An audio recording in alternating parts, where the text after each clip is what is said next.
भगवंताचं नाम घेते तर सर्वत्र काय होते? मंगल होते. हरे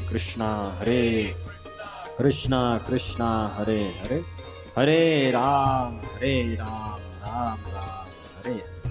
म्हणून ज्याला मंगल करायचं आहे, आनंद करायचा आहे, त्याने भगवंताचं नाम घेतलं पाहिजे. सकळ मंगलनिधी श्री विठ्ठलाचे नाम आहे. म्हणतात रामायणामध्ये पण म्हणले, मंगल भवन अमंगलहारी द्रवव सुत शरत अजर विहारी. तर भगवंताचं नाम जे आहे हे मंगलमय आहे. जेव्हा एखादा व्यक्ती भगवंताचं नाम घेते तर तो काय बनते?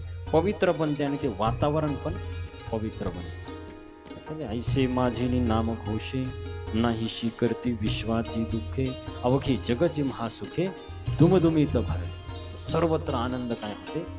महासुखानं हे होते. ज्यावेळेस एखादा व्यक्ती भगवंताचं नामसंकीर्तन करते त्याच्यामुळे ते वातावरण जे आहे पवित्र होते.